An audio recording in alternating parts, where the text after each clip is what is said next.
Virginia Republicans, it is good to be here with you today because this year is a defining moment in the life of our Commonwealth and our country, because this is the year when we must elect Donald J. Trump as the nation's 47th Commander-in-Chief, send John McGuire to the United States House of Representatives, and Hung Cal to the United States Senate. You make me proud to be chairman of this great Republican Party of Virginia because of the quality of character that all of you represent. I am proud to be chairman of this Republican Party of Virginia because of these great legislators that we have. It's my distinct privilege to introduce to you an individual who wore the cloth of our country as a Navy SEAL.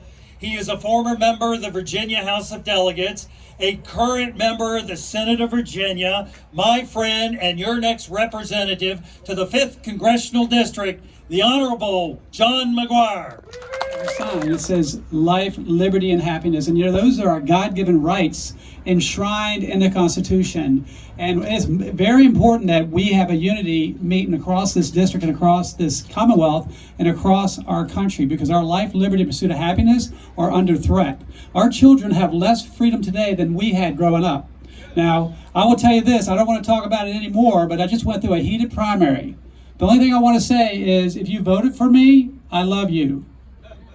If you did not vote for me, I love you, because it's not about me. It really is amazing what we can do when we can put our differences aside, treat each other with respect, and work together as a team. If we can do that, we can move mountains. If we can do that, we can get President Trump back in the White House. How many people want President Trump back in the White House? One of the youngest snipers in Navy SEAL history. My service is no better than anyone else's.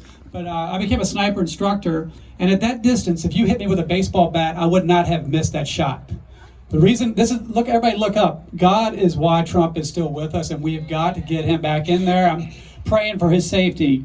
Hung Cal, if we can get a majority in the U.S. Senate, then we can stop all that woke, ESG, DEI, all those other acronyms that are Marxist, America last, and against our biblical principles. That Jesus unites, the devil divides. And even in our own party, people try to say, well, you're in that cool guy group and you're in that cool guy group. When I got elected to the General Assembly, they said, John, which team are you on? And I said, well, what do you mean? Well, are you on the Tea Party team? Are you on the Trump team? Are you on that team or this team? I said, I'm on the American team. I'm on the Save America team. I'm on President Trump's team, and I'm a Republican. Now, I'm pro-life. In the Bible, it says God knows who you are before you're formed in the womb, so it's pretty simple. I'm pro-life. I think life is a miracle, and it must be protected. We, the people, and to stay humble, because it's not about me. I lost a nomination battle years ago. The next day, I endorsed my opponent. I gave him signs. I gave him a check. I knocked lots of doors, and people that were closest to my camp said, John, the way that guy lied about you, how could you possibly endorse him? And I said, because it's not about him. And it's not about me. It's about saving our Commonwealth and saving our country. And I was very relaxed because I know who determines who wins these races. But if we're going to win in November, I need all of you. We need your prayers, number one. We need you to tell 10 people to tell 10 people to tell people to vote. We need you to write postcards, write letters. And together we, not me, are going to make America great again with Donald Trump. Let's get Hung Cal up here. Come on, Hung Cal. He's going to be here. Let me explain to you what we're running up against. We're running against Tim Kaine. This is the other terrible Tim from Minnesota. There's two of them, right? They both came from Minnesota. Both of them are horrible governors of their states. And on November 5th, they'll both be failed vice presidential candidates. Yeah. What we're going to concentrate on: defending this country on our streets by backing the blue. Right now, a police officer is shot every 22 hours in the United States under Joe Biden and Kamala Harris. We're going to defend that border. Because as an immigrant to this country, I'm telling you right now, don't ask for the American dream if you're not willing to obey the American laws and embrace the American culture. Because I did. We're going to unleash the American economy, first by being energy independent. We've got to stop buying oil from countries that hate us. We have plenty of oil over here. We can't demonize clean American coal. And as a Navy veteran, I'm telling you right now, we've used nuclear power safely in the United States Navy for 75 years. We need a diversity in energy. And we cannot allow for federal government to hold back our businesses anymore with these regulations by unelected officials like the EPA, DOT, and DOE. Since when can they tell you can't use incandescent light bulbs or have gas stoves?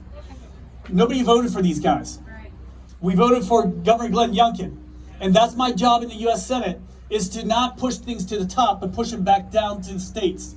Because we don't want a senator from California or a congressman from Idaho making laws for Virginians. Virginians make laws for Virginians.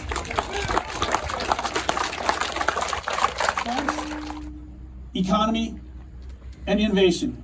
That's the DEI I believe in, not this other crap that turns us Americans against each other. Now, with this seat, President Trump, believe it or not, is doing very well in Virginia. And we can flip this if the South comes out. When I ran for Congress in 2022, I didn't win, but guess what? In Loudoun County, in one of the most blue districts, I was able to move that needle 13%. From where Joe Biden won by 19%, I took it down to 6%. If we can bring the South out, we've already won this race. And then Virginia is going to be red again.